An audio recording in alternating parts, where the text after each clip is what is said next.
سب سے پہلے تو میرے جو دوست ہیں، پرانے رفیق ہیں، ان کا شکریہ کہ یہاں تشریف لائے. خاص طور پر محمود شام صاحب جو سب سے ہمارے سینئر دوست ہیں، اور بھی بہت سارے سینئر دوست بیٹھے ہیں یہاں پہ. میں مظہر عباس کی اس بات سے اتفاق نہیں کرتا کہ محمود شام صاحب کو آپ نے پہلے کیوں بلایا. اگر آپ سب لوگوں نے محمود شام صاحب کی تقریر سنی ہے اور اس سے لطف اندوز ہوئے ہیں تو میرے خیال میں یہ انتخاب جس نے بھی کیا وہ بالکل ٹھیک تھا. اور جس طریقے سے انہوں نے سما باندھا تو اس کے بعد جو ہے وہ میرے خیال میں اب یہ بحث جو ہے وہ نہیں ہونی چاہیے، کیونکہ انہوں نے جو تاریخی پس منظر بتایا اور جو انہوں نے تبصرہ نگاری کی اس کا کوئی جواب نہیں ہے، نہ اس کی کوئی مثال ہے. تو شام صاحب آپ کا شکریہ. میرے دوستوں نے مظہر عباس نے بھی اور عامر ضیاء نے بھی الیکشن سے متعلق اپنے خیالات کا اظہار کیا، اور جو عوامی رائے ہے مثبت اور منفی الیکشن سے متعلق اس کے بارے میں گفتگو کی. میرا آپ سے اتفاق یا اختلاف کرنے کا ارادہ نہیں ہے. اگر کہیں پہ بھی یہ تاثر موجود ہے کہ جو آزادی اظہار پر کسی قسم کی قدغن ہے، تو جس طرح کی گفتگو آپ کے سامنے ہوئی ہے اور جس آزادی کے ساتھ ہوئی ہے، تو میرے خیال میں یہ جو تاثر ہے وہ ختم ہو جانا چاہیے. میں شام صاحب کی بات سے اتفاق کرتا ہوں کہ ہمارا جو جمہوری نظام ہے وہ اس کے اندر بہت ساری خامیاں ہیں، اور انتخابی عمل کے بارے میں بھی خامیاں ہیں، اور انتخابات کے نتائج کے حوالے سے سوالیہ نشان رہے ہیں. اس تمام کے باوجود وہ جیسا بھی نامکمل خامیاں جو کچھ بھی نقائص ہوں، اس کے باوجود میرے خیال میں یہاں پر بیٹھا ہوا کوئی بھی شخص اس سے اختلاف نہیں کرے گا کہ اس کے باوجود یہ الیکشنز ہونے چاہیے، یہ عمل چلتا رہنا چاہیے. میں آپ کو یقین دلاتا ہوں کہ 17 اگست 2023 کو جب ہم لوگوں نے حلف اٹھایا اور اگلے دن کابینہ کا پہلا اجلاس تھا، تو جمعہ کا روز تھا 18 اگست کا. میں نے چیئرمین الیکشن کمیشن سکندر سلطان راجہ کو فون کیا کہ جی میں نے آپ سے ملنا ہے. تو وہ جمعے کو اکثر چلے جاتے ہیں لاہور، تو انہوں نے کہا کہ میں نے جانا ہے. میں نے کہا جی کابینہ کے اجلاس کے فوراً بعد میں نے آپ کے پاس آنا ہے، کیونکہ مجھے پتا ہے کہ جو پہلی بریفنگ ہوگی کابینہ کی اس میں جو مجھ سے پہلا سوال کیا جائے گا وہ یہ کہ الیکشن کرا رہے ہیں کہ نہیں کرا رہے ہیں، اور کرا رہے ہیں تو کب کرا رہے ہیں. اور ایسا ہی تھا کہ ان کی جو بھی کچھ انہوں نے مجھے بتایا اس کے بعد اس دن سے لے کر آج کا دن ہے، میرے خیال میں مستقل مزاجی کے ساتھ یہ بات کرتا رہا ہوں کہ الیکشنز ہوں گے، مقررہ تاریخ پر ہوں گے. اور خاص طور پر جب 8 فروری کی تاریخ آئی اس کے بعد بہت ساری طوفان آئے، کسی کو چھینک آ گئی تو الیکشن نہیں ہوں گے، تو سردی بڑھ گئی تو الیکشن نہیں ہوں گے، تو ایران کے ساتھ تنازع ہو گیا تو الیکشن نہیں ہوں گے. اور بہت سارے لوگ ان کے اندر بہت اشتیاق تھا اور جذبات سے بھرپور تھے، میں نام نہیں لینا چاہتا، جنہوں نے کہا کہ بس کسی وجہ سے الیکشنز نہ ہوں. لیکن میرے خیال میں وزیر اعظم صاحب اور میں مسلسل یہ بات کرتا رہا ہوں کہ الیکشنز 8 فروری کو ہوں گے.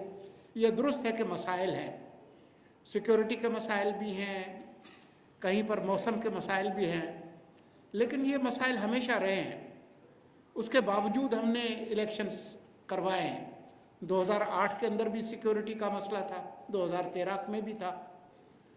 پاکستان کے جو پہلے بالغ راج دہی کے جو انتخابات ہوئے تھے 7 دسمبر 1970 کو، وہ دسمبر کے مہینے میں ہوئے تھے. تو دسمبر میں سردی نہیں ہوتی کہ فروری کے دوسرے ہفتے میں زیادہ ہوتی ہے. تو یہ سارے ہیلے بہانے ہیں. جو چیلنجز ہیں وہ حقیقی ہیں. پاکستان آج ایک مختلف طرح کے جو بحران ہیں ان کا سامنا کر رہا ہے. دہشت گردی کی واپسی، سیکورٹی کا معاملہ، معاشی مسائل، جس طرح عامر ضیاء نے بھی آپ کو بتائے کہ جی کس طریقے سے جو اسٹیٹ اونڈ انٹرپرائزز کے جو لاسز ہیں 1000 ارب سے زیادہ، جو ٹیکس ایویژن ہے ریٹیل سیکٹر میں، ہول سیل میں، جو ریئل اسٹیٹ کے اندر جو ٹیکس ایویژن ہے جس کا کافی ذکر ہوتا ہے، آپ کے ٹیکس ریفارمز جس طریقے کے جن کی ضرورت ہے، آپ کی لوکل گورنمنٹس، آئین کے اندر ہم نے لکھ دیا ہے 140 اور 140A، لیکن بدقسمتی سے ہمارے ہاں بہت ساری جو جمہوری حکومتیں ہیں انہوں نے مقامی حکومتوں کو بالکل مفلوج کر کے رکھا ہوا ہے. 18ویں ترمیم کے بعد جو وسائل صوبوں کو گئے، صوبائی دارالحکومتوں سے وہ نیچے اضلاع میں اور شہروں میں اور لوکل گورنمنٹس کو ٹرانسفر نہیں ہوئے. یہ حقیقی مسائل ہیں.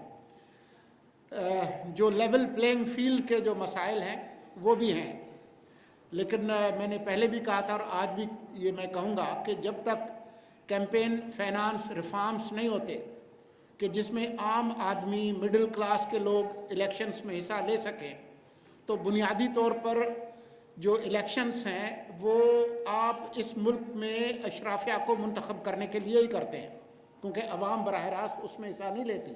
تو عوام کو تو کبھی بھی 3/4 صدی میں لیول پلینگ فیلڈ نہیں ملا. تو حقیقی جمہوریت تو تب آئے گی نا جب مڈل کلاس اور لوور مڈل کلاس اور ورکنگ پیپل جو ہے وہ اپنے آپ کو الیکشنز میں کھڑے ہو سکیں گے. ہمارے ہاں جمہوریت کی بہت بات ہوتی ہے کہ جی فلاں پارٹی کہہ رہی ہے کہ جی ہمیں لیول پلینگ فیلڈ نہیں ملا. ان سے ذرا پوچھیں آپ کی اپنی پارٹی کے اندر جمہوریت ہے؟ آپ نے کبھی الیکشنز کرائے ہیں اپنی جماعت میں؟ ان سے ذرا پوچھیں کہ اگر لانڈھی کے علاقے سے آپ نے قومی اسمبلی کی نشست کے لیے ٹکٹ دینا ہے تو آپ نے اس علاقے کے جو پارٹی کے جو ممبرز ہیں ان کا کوئی اجلاس بلا کر ان سے پوچھا ہے کہ آپ کے خیال میں آپ کی جماعت کا کون سا آدمی جو ہے وہ اس اہل ہے کہ اس کو قومی اسمبلی کی نشست مل جائے؟ اس کا فیصلہ کون کرتے ہیں ٹکٹ دینے کا؟ آپ کو نہیں معلوم؟ ہمیں سب معلوم ہے. تو یہ مسائل جو ہیں وہ بالکل موجود ہیں، لیکن جو اصل جو چیلنجز ہیں وہ اس پر میرے خیال میں ایک قومی اتفاق رائے کی ضرورت ہے، اور خود میڈیا کو بھی کچھ گریجویٹ کرنے کی ضرورت ہے. آپ آج کل پیکیجز دیکھیں ٹیلی ویژن نیوز پہ، جی میں فلاں حلقے سے ہوں اور عوام سے بات کرتے ہیں، جی وہ جی فلاں نالی ٹھیک نہیں ہے تو فلاں جو ہے وہ روڈ ٹوٹا ہوا ہے. بالکل ایسے لگتا ہے کہ یہ لوگ آپ ان کو منتخب کر رہے ہیں جو کو لوکل گورنمنٹ انہوں نے چلانی ہے. یہ وہ مسائل ہیں جو کہ لوکل گورنمنٹ کے ہیں. جو ملک کے جو بنیادی مسائل ہیں معیشت کے، خارجہ پالیسی کے، مقامی حکومتوں کے، گورننس ریفارمز کے، سول سروس ریفارمز کے، اور جو بگ ٹکٹ آئٹمز جیسے کہ مظہر عباس صاحب کی خواہش ہے کہ وزارت اطلاعات کہیں اگر غائب ہو جائے تو اچھا ہے. تو یہ سارے مسائل جو ہیں اس پر گفتگو کی ضرورت ہے، لیکن اس پر گفتگو نہیں ہوتی. تو یہ چیلنجز ہیں. بہتر ہوگا کہ اب بھی وقت ہے، جتنے دن ہیں، کہ ہم جو بگ ٹکٹ آئٹمز ہیں ان پر گفتگو کریں، اور الیکشن کے بعد جو اصل جو چیلنجز ہیں اس پر ایک کوئی قومی اتفاق رائے ہو. سیاست ضرور کریں لیکن ملک کے مستقبل پر نہیں. بہت شکریہ.